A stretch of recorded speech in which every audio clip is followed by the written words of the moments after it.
तो स्वागत है दोस्तों आपका मेरे जिज्ञासा चैनल में। तो आज हम फिर से एक नई वीडियो आपके लिए लेके आए हैं कि ईटीपी प्लांट क्या होता है। तो आपने कई बार जो हमारी इंडस्ट्री में काम करते हैं जो हैं उन्होंने कई बार सुना होगा ईटीपी प्लांट क्या होता है, ईटीपी प्लांट। तो आज की जो मेरी वीडियो है आपको पूरी डिटेल बताऊंगा ईटीपी क्या होता है, इसका फुल मीनिंग क्या होता है और हमें क्यों जरूरी है ईटीपी प्लांट।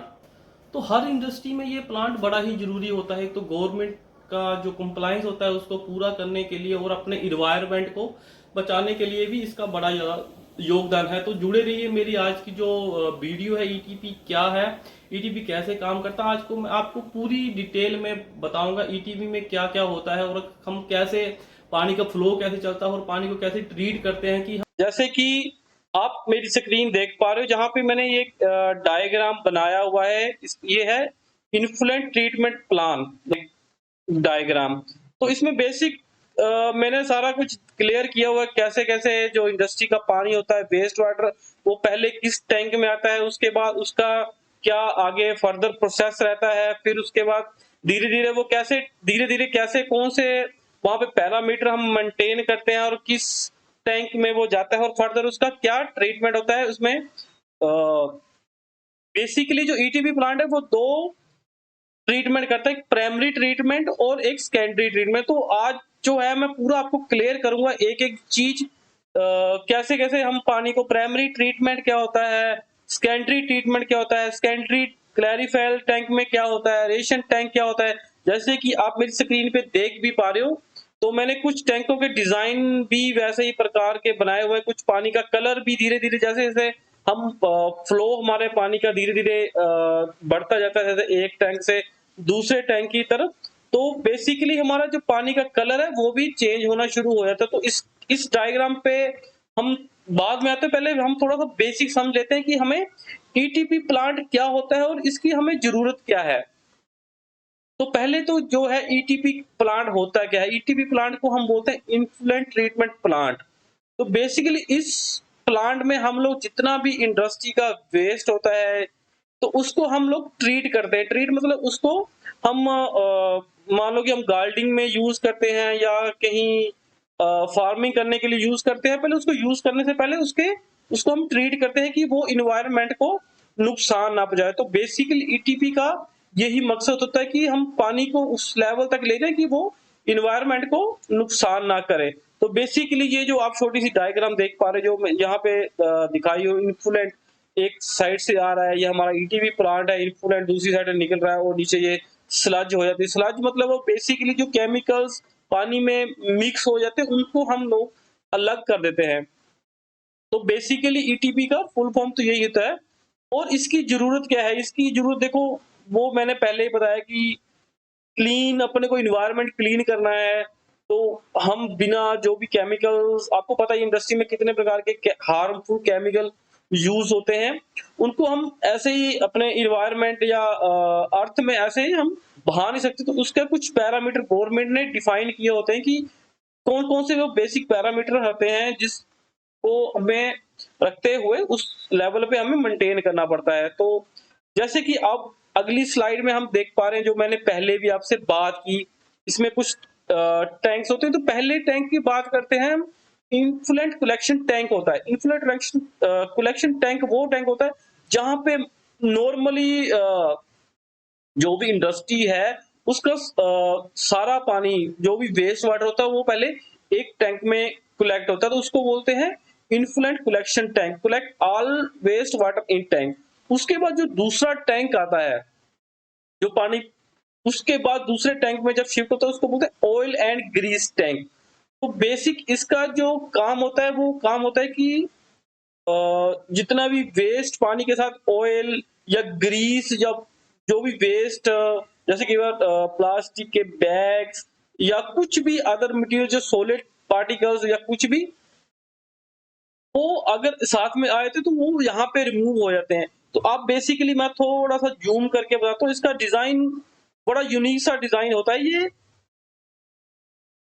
ये आप जूम आप देख पा रहे थे, ये जो स्टार्टिंग की ये जो लाइन ये जो आ रही है लाइन, तो यहाँ से हमारा फर्स्ट जो कलेक्शन टैंक था, ये कलेक्शन टैंक से ये यहाँ पे पानी आता है। तो ये पानी यहाँ से होते हुए ये जो आप ऊपर देख पा रहे हो, ये हमारी ऑयल एंड ग्रीस होती है। जो ऑयल एंड ग्रीस, इसका पर्पस क्या होता है? ऑयल एंड ग्रीस पानी से हल्की होती है, तो इसका डिजाइन भी वैसा ही बनाया होता है। ये जो आप देखें, ये नॉर्मली परतें रहती हैं, प्लेट्स लगी रहती हैं।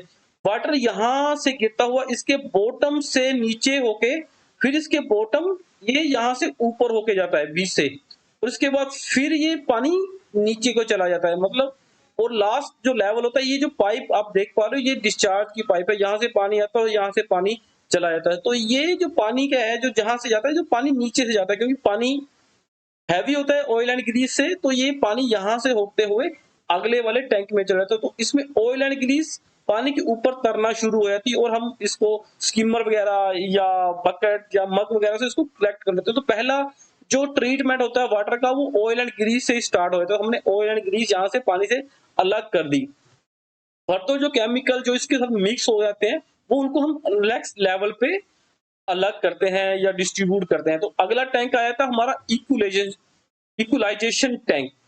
अब इक्वलाइजेशन टैंक में क्या होता है, इसमें आप देख पा रहे हो, एक मिनट, ये हमारा टैंक का डिजाइन ऐसा होता है। तो जहां ऑयल एंड ग्रीस के बाद पंपिंग होके ये इक्वलाइजेशन टैंक में जाता था, और इक्वलाइजेशन टैंक में air for diffusion, air blower वगैरह लगे रहते हैं। तो इसमें एयर बबल्स भी होता है। अब होता है क्या, इक्वलाइजेशन टैंक में हम लोग क्या करते हैं, हम इक्वलाइजेशन टैंक में हम लोग करते हैं मेंटेन पीएच। पीएच इसकी मेंटेन होती है, क्योंकि गवर्नमेंट का एक रूल होता है, जो हमारा आउटलेट का जो वाटर का पैरामीटर्स होते हैं, वो नॉर्मली 5.5 से लेके 9 पीएच इसकी मेंटेन करनी पड़ती है आउटलेट वाटर की। तो हम further first treatment oil and grease के बाद सेकंड ट्रीटमेंट यहाँ पे होता है। अब यहाँ पे क्या होता है कि जैसे हम इसमें डोजिंग करते हैं, इसमें लाइम और अलम में केमिकल्स होते हैं, जिसकी यहाँ पे डोजिंग करनी पड़ती है। तो जब हम पहले हम स्टार्टिंग में जब यहाँ पे पानी ले लेते हैं और एयर बबल्स चले होते हैं और ब्लोअर वगैरह इसमें चले होते हैं, तो यहाँ पे पहले हम लाइम की डोजिंग करते हैं, ठीक है, और इसके बाद अलम की डोजिंग करते हैं। मैं वो जब मैं पहली स्लाइड पे जाऊंगा ना, हम फ्लो चार्ट देखेंगे, तो मैं अब आपको बताऊंगा कि कैसे कैसे होता है। तो अब बेसिकली आप थोड़ा सा समझ लो कि इसमें क्या डिजाइन होता है। ये बबल्स यहाँ पे एयर फ्लो होता रहता है, इसमें अलम और लाइम और अलम की डोजिंग होती है। यहाँ पे एंटी रिएक्शन होता है, इसमें क्या रहता है, पानी तो जो सॉलिड पार्टिकल्स होते हैं या केमिकल्स होता है, वो पानी से अलग हो जाता है, और जो पानी स्लज होती है वो नीचे बैठ जाती है, और पंपिंग ऊपर आ जाता है पानी। तो हम यहाँ से फर्दर पंप करके हम इसको नेक्स्ट टैंक में ले जाते हैं। तो हम अभी नेक्स्ट टैंक के ऊपर आगे बढ़ते हैं। तो इक्वलाइजेशन टैंक का आपको ये थोड़ा सा मैंने और बताया कि पीएच मेंटेन करते हैं। तो बेसिकली दो प्रकार के हम ट्रीटमेंट करते हैं, एक एसिडिक वेस्ट और अल्कलाई वेस्ट, ठीक है। तो वो पीएच जो रहती है वो मेंटेन कर, जैसे हमने यहाँ पे डोजिंग की अलम और लाइम की डोजिंग करती है। तो जो हम फर्स्ट हम जो पहले क्या हम लोग डालते हैं, हम फर्स्ट हम डालते हैं लाइम। तो बेसिकली इक्वलाइजेशन टैंक में हम एक बैच बनाते हैं, जो ईटीबी का प्रोसेस होता है, हम उसको बोलते हैं बैच वाइज ट्रीटमेंट। यहाँ पे बेसिकली दो टैंक होते हैं, एक स्टैंड बाई रहता है, एक हम यूज करते हैं। एक में क्या काम करते हैं हम, जैसे कि मान लो कि वो 70 या 80 केएल का वो टैंक है, हमने उसमें 40 या 55 केएल हम उसमें वाटर ले लेते हैं, उसको स्टोर कर लेते हैं। दूसरे उसमें पहले डोजिंग करके हम इसको बैच तैयार कर लेते हैं। बैच तैयार करने में नॉर्मल हम इसकी पीएच जो मेंटेन कर लेते हैं, वो मतलब 6.5 या 7 के करीब न्यूट्रल इसकी पीएच मेंटेन कर लेते हैं। तो इसमें मेंटेन कैसे करते हैं पहले, अब इसमें बैच कैसे बनता है वो आप बड़ा सही ट्रीटमेंट होता है, मतलब इक्वलाइजेशन टैंक में। तो पहले हम अलम लाइम की डोजिंग करते हैं। लाइम की जो पीएच रहती है वो हाई रहती है, 12 या 13 पीएच। तो हम पहले इसमें लाइम की डोजिंग करते हैं जब तक इसकी पीएच नॉर्मली 11 या 12 पीएच ना आ जाए। उसके बाद इसको हम थोड़ी देर के लिए छोड़ देते हैं, आधा या 1 या 2, मे भी डिपेंड करता है आपका प्रोसेस क्या है, आपके ऊपर लोड क्या है। तो 1 आवर के लिए हम इसको लाइम की डोजिंग करने के लिए लाइम की डोजिंग करने के बाद एयर ब्लोअर चला देते हैं कि वो डिसोल्व होता रहे और पीएच मेंटेन हो जाए। जैसे पीएच मेंटेन हो जाती है, उसके बाद हम इसमें अलम की डोजिंग करते हैं। अलम क्या रहता है, एक एंटीक्रोनिस रहता है। तो इसकी पीएच नॉर्मली 3 या 4 डिग्री होती है। जैसे ही वो हाई पीएच के साथ लिंक होता है, तो जो सॉलिड पार्टिकल्स रहते हैं, जो वेस्ट केमिकल्स वगैरह पानी में घुला होता है, वो एकदम से अलग होना शुरू हो जाता है। तो बेसिकली हम अलम की डोजिंग करते हैं 6.5, जस्ट 7 तक पीएच ना आ जाए, तो थोड़ी देर के लिए, आधा घंटे के लिए फिर हम इसको स्टैंड बाई एयर लगा के छोड़ देते हैं। जैसे ही आप थोड़ा सा इसमें कलरिंग भी चेंज होना शुरू होता है, हल्का सा व्हाइटिश कलर आना शुरू होता है, तो हम उसको अगले फर्दर प्रोसेस के लिए चला देते हैं। तो जैसे फर्दर प्रोसेस आ जाता है, उसके बाद हमारा आता है प्राइमरी ट्रीटमेंट। प्राइमरी ट्रीटमेंट क्या हो रहता है, ये होता है प्राइमरी क्लैरिफायर। तो जैसे ही वहां से इक्विलेशन के बाद हमारा बैच बनता है, हम पंप के बाद यहाँ प्राइमरी में पानी आ जाता है। तो प्राइमरी में क्या रहता है, इसमें स्लज सेटलमेंट रहती है। तो जितना भी वो केमिकल जो हमने अलम और लाइम का डोज किया, साथ में जो वाटर, जो मोलिक्यूल्स जो ब्रेक हुए हैं, जो बॉन्ड उसके ब्रेक हुए हैं, वो सारा पानी इसमें आके सेटल हो जाता है। आप थोड़ा सा स्क्रीन में देख भी पा रहे होंगे। तो ये जो ऐसा कुछ फ्लो रहता है, थोड़ा सा मैं थोड़ा सा जूम करके दिखाता हूँ आपको।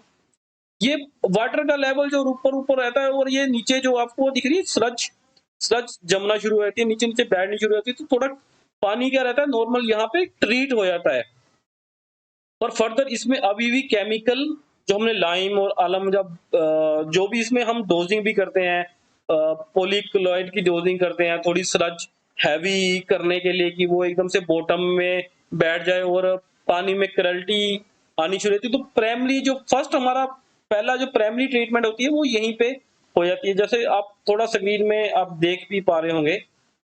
तो बेसिकली इसका यही डिजाइन रहता है कि एक तरफ से पानी आता है और दूसरी तरफ चला जाता है, जो सॉलिड पार्टिकल्स है वो नीचे बैठ जाते हैं। तो बेसिक यही है प्राइमरी क्लैरिफायर का सच सेटलमेंट, जिसको बोलते हैं प्राइमरी ट्रीटमेंट होता है प्राइमरी क्लैरिफायर में। उसके बाद यहाँ से बैकवॉश मार के हम जो स्लज बेड वगैरह रहते हैं, फिल्टर ब्रश रहते हैं, वो वहां पे हमारी जो स्लज वो चली जाती है। उसके बाद आता है अरेशन टैंक। अब प्राइमरी क्लैरिफायर के बाद जो अरेशन टैंक रहता है, इसमें भी जो सेकेंडरी ट्रीटमेंट होता है वो यहाँ पे हो जाता है।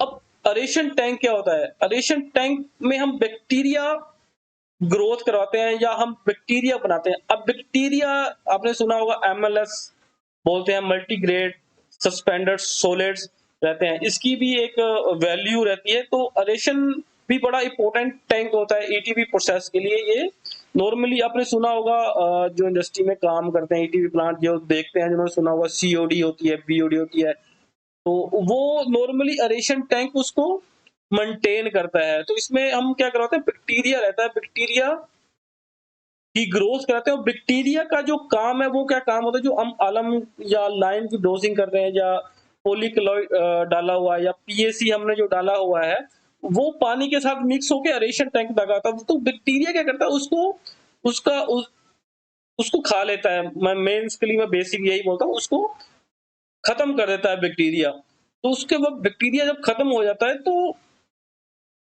वो अगले नेक्स्ट जो वाटर लेवल होता है, वो नेक्स्ट लेवल में चला जाता है। तो बेसिकली हमारा पानी एरेशन के आउटलेट में वो हमारा पानी ट्रीट ट्रीट हो गया होता है, हम उसको यूज करते हैं। बस उसका कलर जो रहता है वो थोड़ा व्हाइट नहीं रहता, जैसे हम ईटीवी का पानी हम देखते हैं। तो वो आगे फर्दर उसका प्रोसेस रहता है कि वो कलरिंग कैसे पानी की चेंज होती है। तो आप एरेशन टैंक का थोड़ा सा डिजाइन भी बड़ा अलग सा रहता है। इसमें क्या रहता है, इसमें एक मोटर लगी रहती है, या इलेक्ट्रिकल मोटर, या एयर भी कई इंडस्ट्री वाले अपने प्लांट में लगाते हैं। नॉर्मली इसमें क्या रहता है, ऑक्सीजन लेवल मेंटेन करनी पड़ती है, O2। तो बेसिकली इसका जो पैरामीटर होता है O2 जरूरत होती है बैक्टीरिया की ग्रोथ के लिए, ऑक्सीजन बड़ी जरूरी होती है। तो ये ब्लोअर जो क्या करता है, ये रोटेट होता रहता है और पानी को घुमाता रहता है, जिससे क्या होता है कि जो बैक्टीरिया होती है उसको एक तो ऑक्सीजन मिलती रहती है, और पानी नॉर्मली पूरा मिक्स होता रहता है और फ्लो होता रहता है धीरे धीरे। अब होता है कि इन्फ्लुएंट, जैसे ये प्राइमरी टैंक से आप देख पा रहे हो, यहाँ से पानी ये आया, ये ब्लोअर हमारा घूमता रहता है मिक्स होके, और यहाँ एक चैम्बर बना होता है। तो इसका जो आउटलेट रहता है धीरे धीरे, ये बड़ा प्रोसेस बड़ा स्लोली स्लोली प्रोसेस होता है। मतलब जो पानी एक बार यहाँ पे आया, कुछ टैंकों में तो इतने केएल का ये डिजाइन होता है, जैसे आपकी ईटीपी का 100 केएल का डिजाइन है, तो ये 3 गुना होगा बेसिकली। अगर 100 केएल बोलते तो इस टैंक का डिजाइन तो 300 केएल के लिए बना होता है। मतलब जो वाटर आज आप जिस वाटर में आप मतलब इक्विलेशन में जो 40 या 45 50 केएल का जो आपने बैच बनाया वो जाके तीसरे या 4th दिन इस टैंक से बाहर निकलेगा।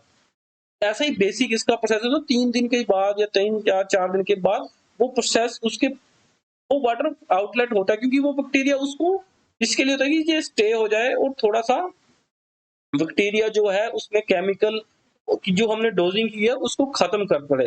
तो इसमें चैम्बर होता है, इसका आउटलेट जो ओवरफ्लो होता है टैंक का वो वाटर इसमें जाता है। क्यों? क्योंकि जो बैक्टीरिया इस फ्लो के साथ ना चला जाए। बाहर बैक्टीरिया इस टैंक में ही रहे, तो इसलिए ओवरफ्लो इसका टैंक का ओवरफ्लो दूसरे बड़े टैंक में जाता है। ये बाय ग्रेविटी जाता है उसके आगे, इसमें कोई पंपिंग नहीं लगी रहती है।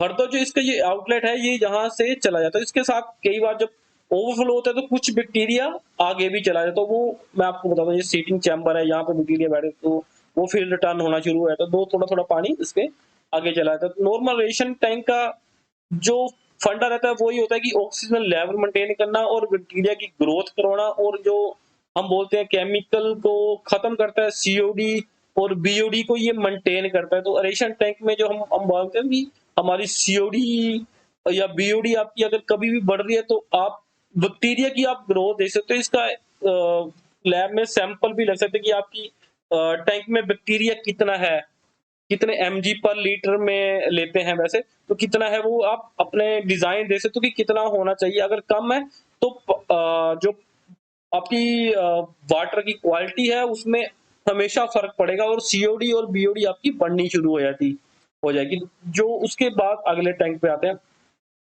अगला टैंक रहता है हमारा सेकेंडरी क्लैरिफायर। सेकेंडरी क्लैरिफायर में नॉर्मल क्या रहता है, स्लज और बैक्टीरिया जो एरेशन टैंक से ओवरफ्लो करके आ जाता है वो इसमें सेटल होता है। अब इसका डिजाइन क्या होता है, तो ये जो इसमें वाटर की होती है वो बाई ग्रेविटी ही सेटलमेंट होती है। जैसे आप मैं थोड़ा सा जूम करके दिखाता हूँ, क्योंकि ये जो टैंक है वो इसका बेसिक डिजाइन बड़ा सही रहता है। ये जो आप देख पा रहे हो रेलिंग, ये यहाँ से वाटर आता है, और ये जो मैंने आपको इसलिए हाफ करके दिखाया हुआ कि आपको पूरा क्लियर हो जाए कि पानी कैसे इसमें जाता है। इसमें पानी डायरेक्ट बिल्कुल नीचे डायरेक्ट नहीं चला जाता है। ठीक है, आप देख पा रहे हो ये इसकी यहाँ से ये रेलिंग बनी हुई है, ये इसका अरेटर है और ये अरेटर है, ये इसके ब्लेड्स हैं।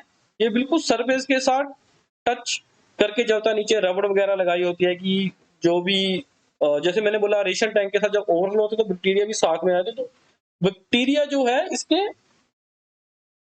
यहाँ पे सेटल होना शुरू हो जाता है, और अब पानी आता है कि यहाँ से पाइप लगी होती है। ये पानी पहले बिल्कुल आराम से ग्रेविटी से, एरेशन से भी ग्रेविटी से ही पानी आता है, बिल्कुल स्लो। तो यहाँ पे बॉटम में चला जाता है और बॉटम के बाद ये ऐसे ओवर इस चैम्बर से होते हुए ओवर करना शुरू हो जाता है। यहाँ से ओवर करता है ये पानी। तो पहले ये बॉटम में जाता है, फिर बॉटम से दूसरे बड़े चैम्बर से ओवर हो जाता है। तो जब ये धीरे से नीचे से ऊपर को प्रोसेस आता है तो बैक्टीरिया जितना भी आया था वो बिल्कुल बेसिक जो नीचे बैठना शुरू हो जाता है। और पानी, अब मैं दूसरी थोड़ा सा आपको ड्राइंग दिखाता हूँ जो ऊपर वाला चैम्बर इसका कैसे होता है। तो ये बेसिक यहाँ पे ऐसे बेसमेंट बना रहता है। जब ओवरफ्लो होता है पानी तो ये यहाँ पे आना शुरू होता है। तो इसका जो डिजाइन होता है वो एक साइड में हल्का सा इसको एंगल या डाउन किया रहता है कि पानी का तो बिल्कुल ऊपर आए, और हल्का सा एक साइड से होता हुआ बाय ग्रेविटी दूसरे टैंक जो रहता है अगला फर्दर वाला टैंक जो इसका कलेक्शन टैंक रहता है, जिसके बाद जिसको बोलते हैं रिटेंशन टैंक, उसमें चला जाए। तो ये थोड़ा सा इसका डिजाइन होता है। जब ये बैक्टीरिया, आपने बोला कि बैक्टीरिया रेशन टैंक में साथ में आया था, अब उसका फर्दर क्या होता है कि ये जब ब्लेड धीरे धीरे घूमते रहते हैं इसका बिल्कुल इतना स्लो होता है कि आपको पानी में बिल्कुल आपको देखने पे पता भी नहीं लग जाएगा कि ये जो ऑरेटर है वो घूम भी रहा है कि नहीं, इतनी बिल्कुल स्लो से घूमता है।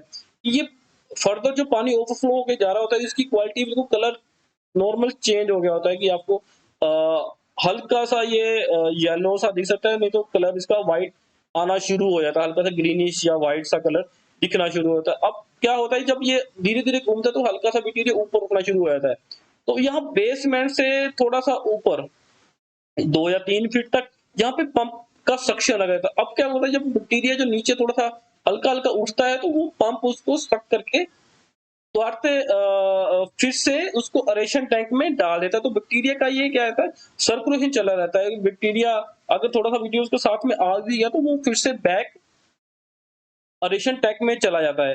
तो ये बेसिक यही रहता है ट्रीटमेंट। उसके बाद जो रहते हैं हमारे मल्टीग्रेड फिल्टर्स रहते हैं।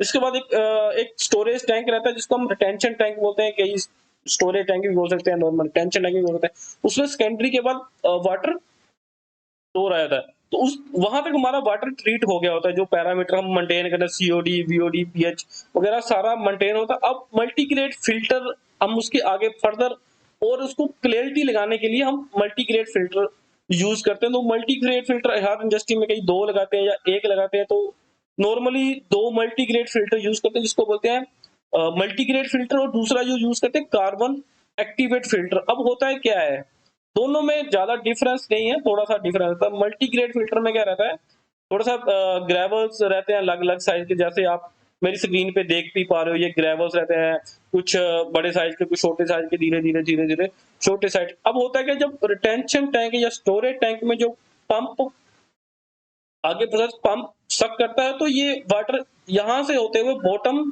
से फिल्टर होते हुए इसके ओवरफ्लो से निकलना शुरू हो जाता है।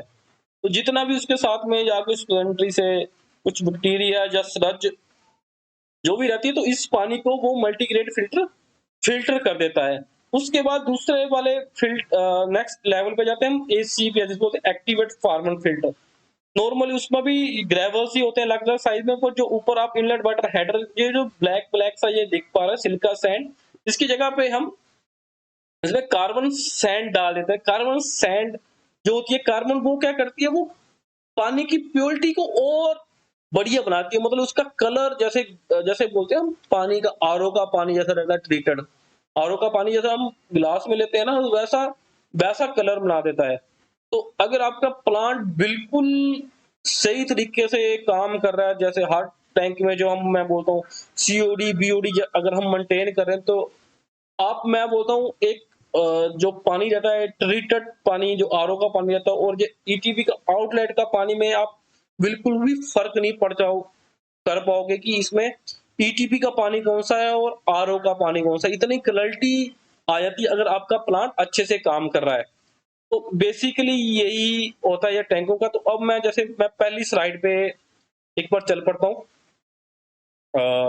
तो अब थोड़ा सा इसका बेसिक का मैं आपको क्लियर करा देता हूँ कि अब फ्लो कैसे होता है। आपने इक्वेशन टैंक में बारे में पढ़ लिया, बता दिया, आपको पता लग गया एरेशन टैंक क्या काम करता है, सेकेंडरी क्रायोफायर क्या होता है, एमजीएफ फिल्टर क्या होते हैं, ट्रीटर। तो अब मैं एक एक टैंक का आपको बता देता हूँ थोड़ा थोड़ा सा बेसिक।